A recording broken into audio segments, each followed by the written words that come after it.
Sinar matahari pukul 10 pagi di tahun 2017 itu terasa sangat terik. Namun bagi Hendrik, suasana hatinya justru terasa cukup berat. Sebagai seorang relawan pengemudi ambulans yang sudah mengabdi sejak tahun 2010, Hendrik sudah terbiasa melihat berbagai bentuk kesedihan. Namun, panggilan tugas kali ini memiliki beban moral yang berbeda. Ia baru saja mendapatkan instruksi dari pengurus masjid untuk segera meluncur ke sebuah rumah sakit besar di Jakarta guna menjemput jenazah yang akan diantar ke Jawa Timur. Hendrik tidak sendirian, ia ditemani oleh rekannya, Bagus, yang bertugas sebagai navigator sekaligus pengganti jika rasa kantuk menyerang. Sesampainya di halaman rumah sakit, Hendrik tertegun sejenak.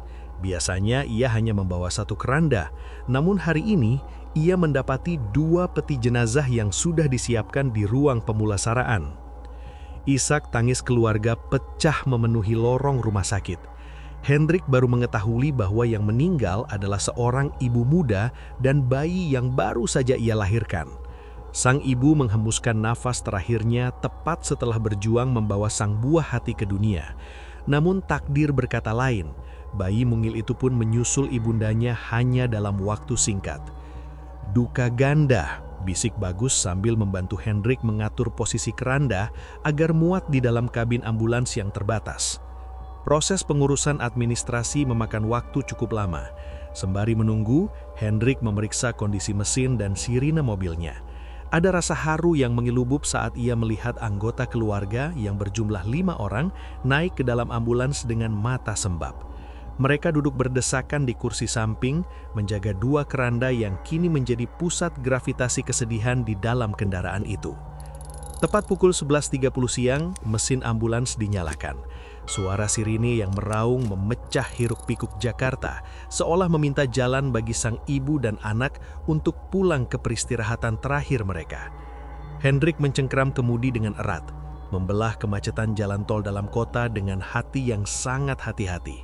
Ia tahu perjalanan menuju Jawa Timur ini bukan sekedar perjalanan fisik, melainkan sebuah amanah untuk menyatukan kembali jasad-jasad ini dengan tanah kelahiran mereka. Selama di jalan tol, suasana di dalam ambulans sangat sunyi, hanya terdengar isak kecil dari pihak keluarga. Namun Hendrik merasakan atmosfer yang tidak biasa. Udara di dalam kabin terasa lebih dingin dari biasanya, meskipun AC mobil tidak diputar maksimal. Inilah awal dari rangkaian panjang perjalanan yang kelak tidak akan pernah bisa Hendrik lupakan seumur hidupnya. Perjalanan panjang menuju Jawa Timur akhirnya mencapai puncaknya saat fajar mulai menyingsing. Hendrik dan Bagus berhasil membawa ambulans memasuki desa tujuan dengan selamat. Di sana mereka disambut oleh suasana duka yang kental, namun ada satu hal yang menarik perhatian Hendrik, tradisi penyambutan jenazah yang sangat kuat. Begitu pintu belakang ambulans dibuka, beberapa tetua desa segera mendekat. Sebelum keranda diturunkan, mereka melakukan ritual tradisional yang disebut sebagai penghormatan terakhir bagi sang perantau. Hendrik melihat dengan jelas bagaimana beras kuning ditaburkan di sekeliling ban mobil dan air bunga dipercikan ke arah keranda.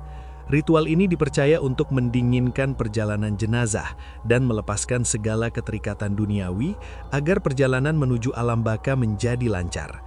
Hendrik hanya bisa terdiam, menghormati adat yang sudah turun-temurun tersebut.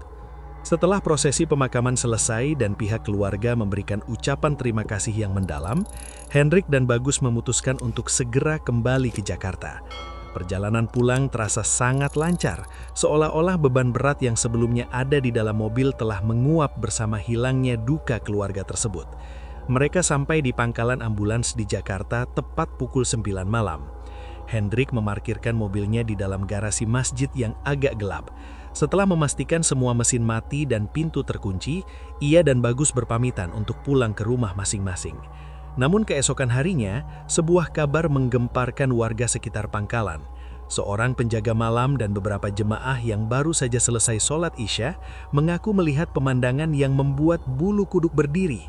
Mereka bersumpah melihat sosok wanita dengan pakaian putih kusam sedang duduk di bangku belakang ambulans, menggendong seorang bayi mungil. Bayangan itu terlihat sangat jelas melalui kaca jendela yang sedikit berembun. Awalnya mereka mengira itu adalah salah satu anggota keluarga pasien yang tertinggal. Namun saat didekati, kabin ambulans itu benar-benar kosong dan terkunci rapat.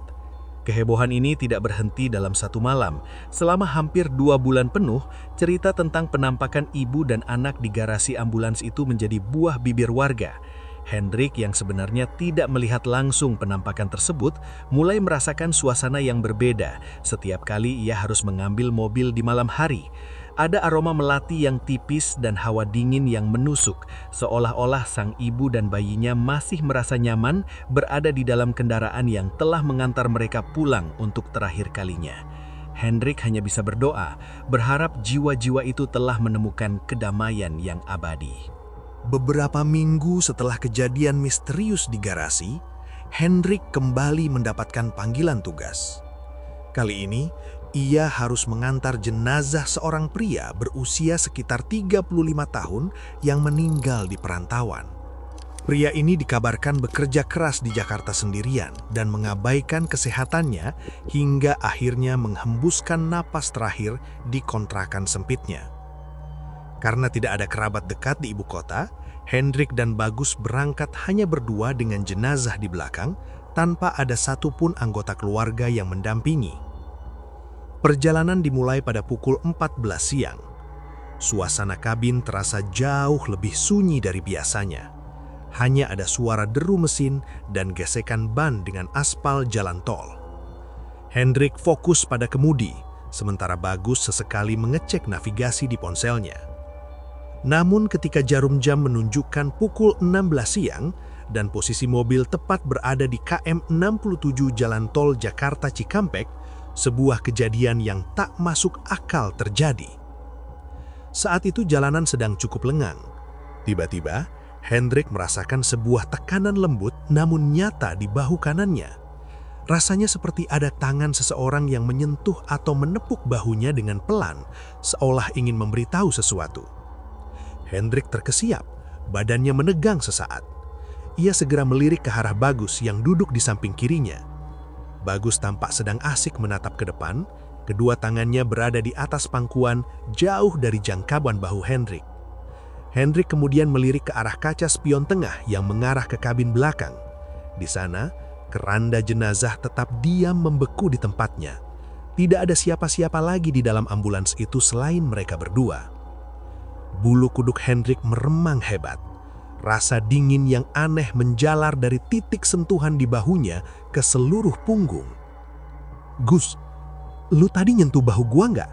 tanya Hendrik dengan suara yang agak bergetar, berusaha memecah kesunyian. Bagus menoleh dengan wajah heran. "Nyentuh gimana? Tangan gua dari tadi di sini, Hendril. Kenapa emangnya?" Hendrik hanya menggeleng pelan sambil menelan ludah. Ia tidak ingin membuat Bagus panik di tengah jalan tol yang berkecepatan tinggi. Ia mencoba meyakinkan dirinya sendiri bahwa itu mungkin hanya kejang otot akibat kelelahan, meski nuraninya berteriak bahwa sentuhan itu terasa sangat manusiawi. Sentuhan di KM 67 itu seolah menjadi pesan pembuka bagi Hendrik bahwa perjalanan menuju Pacitan kali ini tidak akan sesederhana yang ia bayangkan. Sosok perantau yang mereka bawa mungkin merasa kesepian dalam perjalanan pulangnya, atau mungkin ada sesuatu yang ingin ia sampaikan kepada sang pengantar. Hendrik mengencangkan pegangannya pada kemudi, terus melaju menembus sore yang mulai meredup, menyadari bahwa ia sedang berbagi ruang dengan sesuatu yang sudah tidak lagi bernafas. Waktu sudah menunjukkan lewat pukul 19 malam saat ambulans yang dikemudikan Hendrik mulai memasuki wilayah Trenggalek. Suasana berubah drastis. Jalur landai jalan tol berganti menjadi jalanan sempit yang membelah perbukitan dengan tikungan tajam dan turunan curam. Di sisi kiri adalah tebing batu yang kokoh, sementara di sisi kanan adalah jurang gelap yang tak terlihat dasarnya. Gerimis tipis mulai membasahi kaca depan.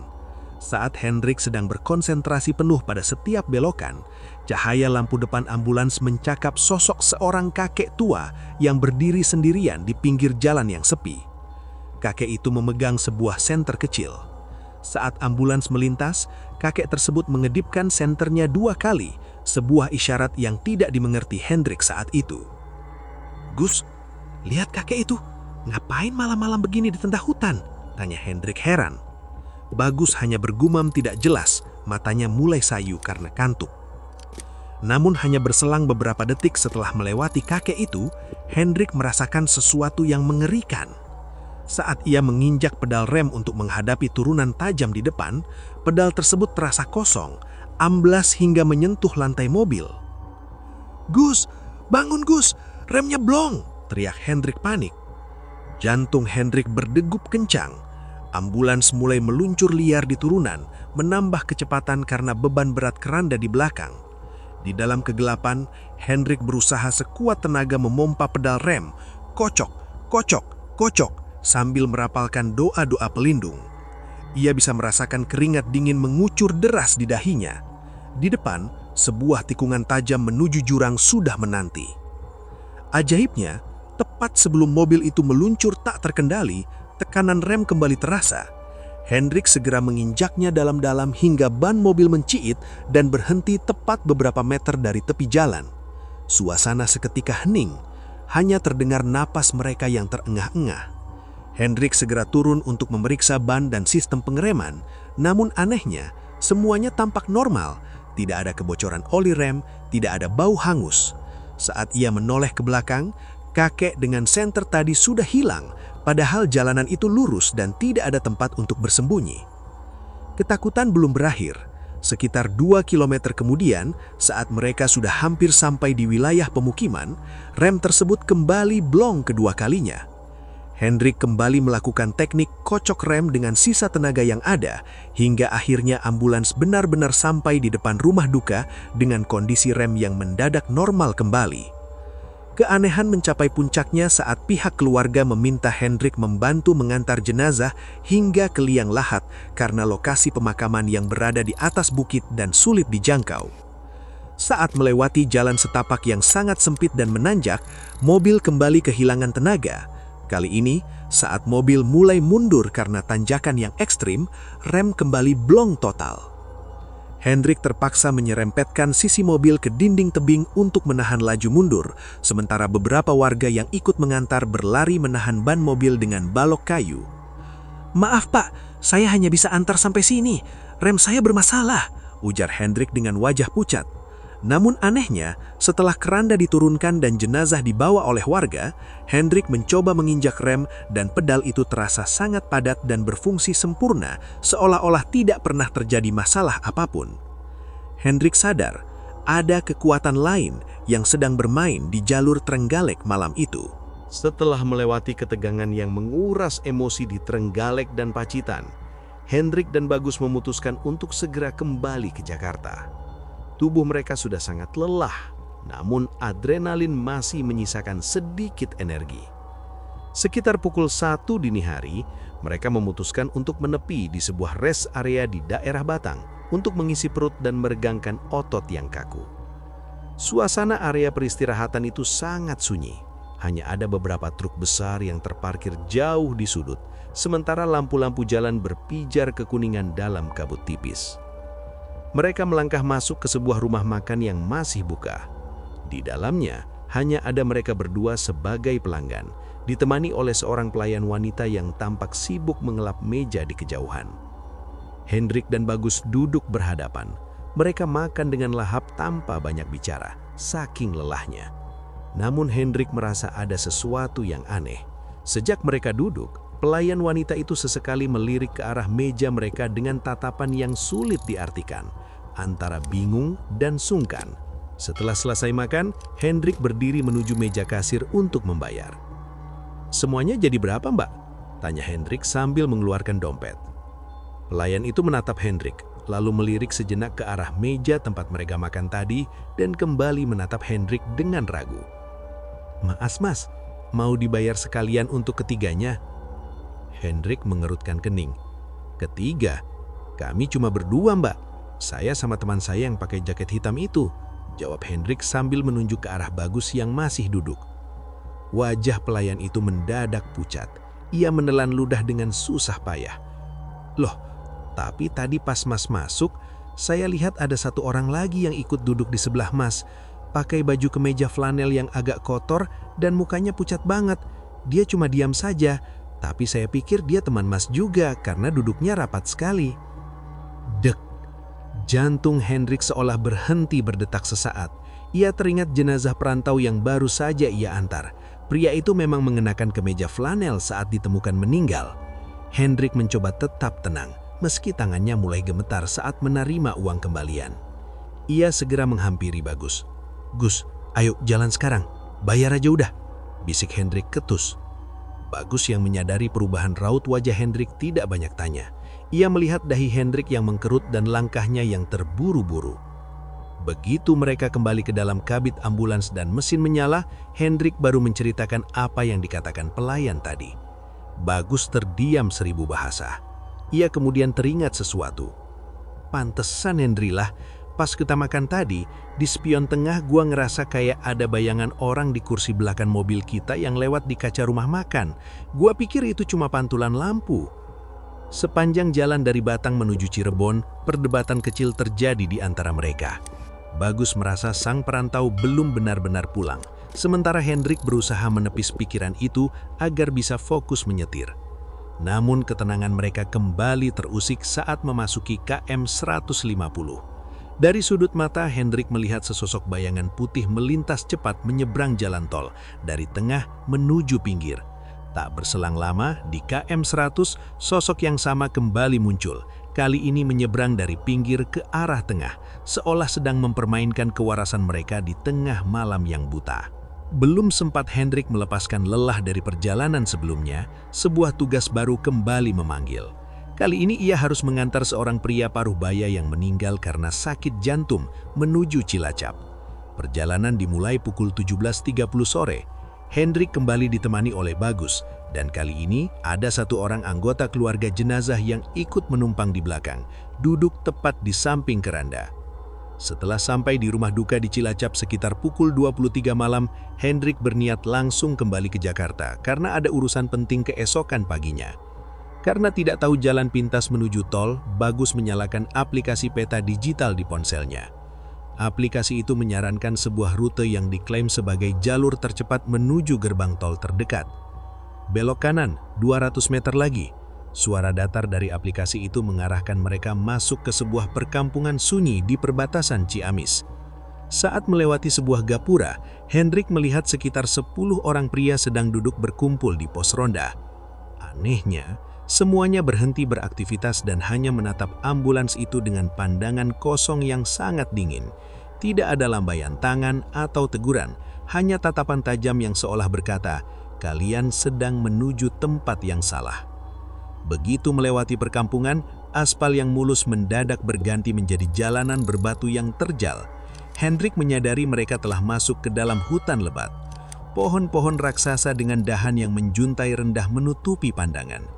Cahaya hanya berasal dari lampu depan dan rotator ambulans yang memantul di batang-batang pohon yang kelam. "Gus, yakin ini jalannya? Kok makin masuk hutan?" tanya Hendrik cemas. "Map bilang ini jalur tercepat Hendrila. Ikutin aja," jawab Bagus meski suaranya terdemar ragu. Tiba-tiba, di tengah kegelapan hutan, Hendrik melihat sesosok makhluk hitam berbulu berdiri di depan. Makhluk itu melompat ke sebuah pohon dan menggoyang-goyangkannya dengan kekuatan luar biasa. Pohon itu berderit hebat lalu tumbang ke arah jurang, tepat saat ambulans melintas. Hendrik gemetar. Ia mencoba bertanya pada Bagus, namun Bagus hanya diam mematung menatap ke depan. Ketegangan mencapai puncaknya ketika mereka tiba di sebuah persimpangan jalan yang bercabang dua, kanan dan kiri. Tiba-tiba, suara dari aplikasi peta digital di ponsel Bagus berteriak dengan nada yang sangat kencas dan berulang-ulang. "Lurus terus sejauh 500 meter! Lurus terus sejauh 500 meter!" Hendrik menginjak rem dengan paksa. Ia berkeringat dingin. Di depan mereka tidak ada jalan sama sekali, hanya jurang gelap yang sangat dalam. Jika Hendrik menuruti perintah aplikasi itu untuk lurus terus, ambulans mereka pasti sudah terjun bebas ke dasar jurang. Hendrik segera mematikan ponsel itu. Suasana hening mencekam. Hendrik menyulut sebatang rokok untuk menenangkan sarafnya. Namun saat dihisap, rokok itu terasa sangat hambar, seolah sari-sarinya telah dihisap oleh sesuatu yang lain. Tiba-tiba, aplikasi yang sudah mati itu menyala kembali dengan sendirinya dan berkata, "Belok kiri." Tanpa pikir panjang, Hendrik memutar kemudi ke kiri. Ajaibnya, jalan itu membawa mereka keluar dari hutan dan masuk ke pemukiman warga. Begitu melihat lampu rumah penduduk, anggota keluarga jenazah yang duduk di belakang tiba-tiba berteriak histeris. "Alhamdulillah, ya Allah!" Pria itu keluar dari mobil dengan wajah pucat pasi dan tubuh bermandikan keringat dingin. Ia bercerita bahwa sepanjang perjalanan di dalam hutan tadi, ada sosok hitam besar yang duduk tepat di sampingnya, menemaninya di sebelah keranda. Ia ingin berteriak, tapi suaranya seolah tertahan di tenggorokan.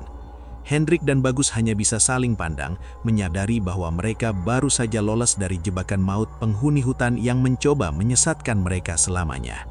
Lelah yang belum tuntas dari perjalanan Cilacap seolah dipaksa menguap ketika Hendrik kembali harus memacu ambulansnya menuju Ngawi, Jawa Timur. Kali ini, tugasnya adalah mengantar seorang bapak yang berpulang akibat serangan jantung mendadak. Di dalam kabin, suasana terasa lebih padat karena ada 4 orang kerabat jenazah yang ikut mendampingi. Hendrik dan Bagus sepakat untuk bergantian menyetir setiap 2 jam karena kondisi fisik mereka yang sudah mencapai ambang batas.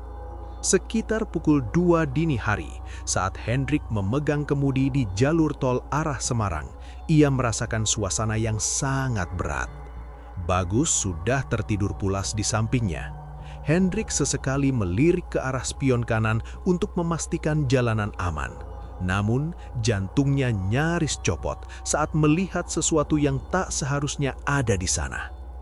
Di sisi luar mobil, tepat di samping pintu pengemudi, tampak sesosok anak kecil pucat dengan mata merah menyala sedang bergelantungan.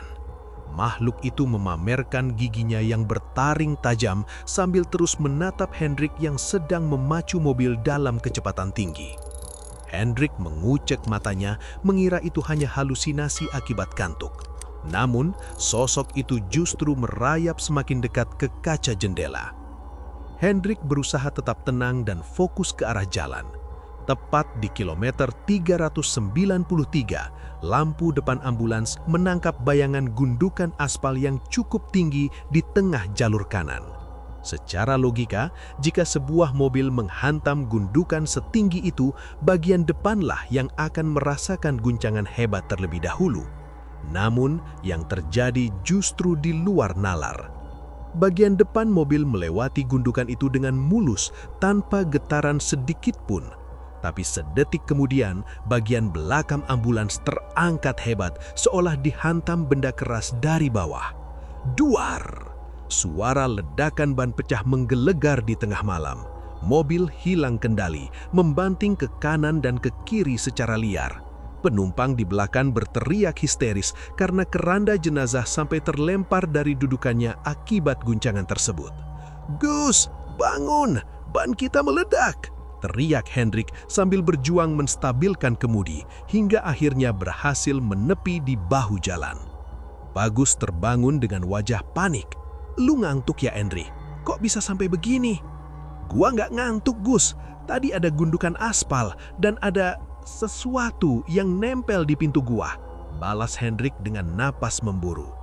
Sambil mengganti ban serep di bawah guyuran suasana malam yang mencekam, Hendrik mencoba mencari kebenaran. Ia mengirim pesan ke grup komunitas pengemudi ambulans yang kebetulan sedang melintas di jalur yang sama beberapa kilometer di belakangnya. "Tolong cek di KM 393, ada gundukan aspal atau enggak di lajur kanan?" pinta Hendrik dalam pesan singkatnya. Beberapa menit kemudian, jawaban masuk. "Gua baru lewat KM 393, Enrila. Jalanan mulus banget, nggak ada perbaikan, nggak ada gundukan aspal, bersih." Hendrik terdiam, bulu kuduknya berdiri. Jika tidak ada gundukan aspal, lalu apa yang tadi menghantam ban belakang mereka hingga hancur berkeping-keping? Ia sadar bahwa sosok anak kecil bermata merah tadi tidak hanya sekedar menumpang, tapi telah memberikan oleh-oleh yang hampir saja mencelakai mereka semua. Dengan ban serep yang kondisinya sudah gundul, Hendrik melanjutkan sisa perjalanan menuju Ngawi dengan kecepatan sangat rendah, merapalkan doa di setiap putaran roda yang tersisa. Setelah rentetan kejadian di KM 393, Hendrik mengira ujian mentalnya telah berakhir. Namun, tugas terakhir di penghujung tahun 2017 ini justru membawa pengalaman yang paling membekas secara visual. Kali ini, tujuannya adalah sebuah desa terpencil di Brebes, dekat perbatasan Tegal, untuk mengantar jenazah seorang wanita tua yang sangat dihormati di kampung halamannya. Hendrik berangkat bersama Bagus tepat setelah waktu asar. Perjalanan menuju Jawa Tengah Barat ini awalnya berlangsung tenang. Namun, saat memasuki wilayah Brebes yang terkenal dengan hamparan kebun bawangnya, suasana berubah menjadi sangat sunyi dan mencekam. Jarum jam menunjukkan pukul 23.45 malam. Jalanan desa yang mereka lalui sangat sempit, hanya cukup untuk satu mobil, dengan sisi kiri dan kanan berupa ladang bawang yang luas dan gelap gulita. Lampu utama ambulans menyinari jalan setapak yang berdebu. Tiba-tiba, dari kejauhan, Hendrik melihat sesosok wanita berdiri tegak di tengah kebun bawang. Wanita itu mengenakan kebaya kuno berwarna gelap dengan kain jarik yang menjuntai. Ia berdiri membelakangi jalan, diam mematungi, tanpa gerakan sedikitpun. Bisik Bagus yang mendadak terjaga. "Lu lihat itu, Endrila?" Suaranya terdengar sangat tegang. "Iya, Gus, jangan dilihat terus, fokus aja," jawab Hendrik singkat meski hatinya berdegup kencang. Saat ambulans semakin dekat dan posisi wanita itu sejajar dengan jendela pengemudi, wanita tersebut perlahan mulai memutar kepalanya. Gerakannya patah-patah, seperti engsel pintu yang berkarat. Hendrik memberanikan diri melirik sekilas dan seketika ia merasa darahnya membeku. Wajah wanita itu hancur separuh, dengan salah satu mata yang menggantung, menatap Hendrik dengan sorot dendam yang amat sangat. Hendrik segera menginjak gas lebih dalam, membiarkan mesin ambulans meraung keras menembus keheningan kebun bawang. Bau amis yang menyengat mendadak memenuhi kabin mobil, mengalahkan aroma pengharum ruangan yang biasanya kuat. Mereka tidak berani menoleh ke belakang hingga akhirnya sampai di depan rumah duka. Setelah jenazah diserah terimakan dan mereka bersiap untuk pulang, seorang sesepuh desa menghampiri Hendrik.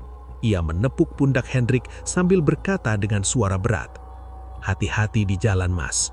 Tadi saat masuk desa, penunduk kebun bawang sepertinya ingin ikut pulang bersama kalian. Berdoa terus, jangan biarkan pikiran kosong." Perjalanan pulang ke Jakarta dilalui dengan doa yang tak putus-putus. Sesampainya di pangkalan, Hendrik terduduk lemas di samping ambulansnya. 7 tahun menjadi relawan pengemudi ambulans telah mengajarkannya banyak hal tentang duka. Namun, rangkaian perjalanan di tahun 2017 ini mengajarkannya tentang batasan tipis antara dunia nyata dan dunia yang tak kasat mata. Hendrik menatap ambulans putihnya yang kini tampak tenang di bawah lampu garasi. Baginya, setiap keranda yang ia bawa memiliki ceritanya sendiri. Ada yang pergi dengan tenang, ada pula yang masih menyisakan getaran di dunia ini. Meski dihantui berbagai teror, Hendrik tidak pernah menyerah. Baginya, menjadi pengantar jenazah adalah panggilan jiwa, sebuah tugas mulia untuk memastikan mereka yang telah tiada sampai ke rumah terakhirnya dengan penuh kehormatan, meskipun harus bertaruh nyawa dan kewarasan di sepanjang jalan.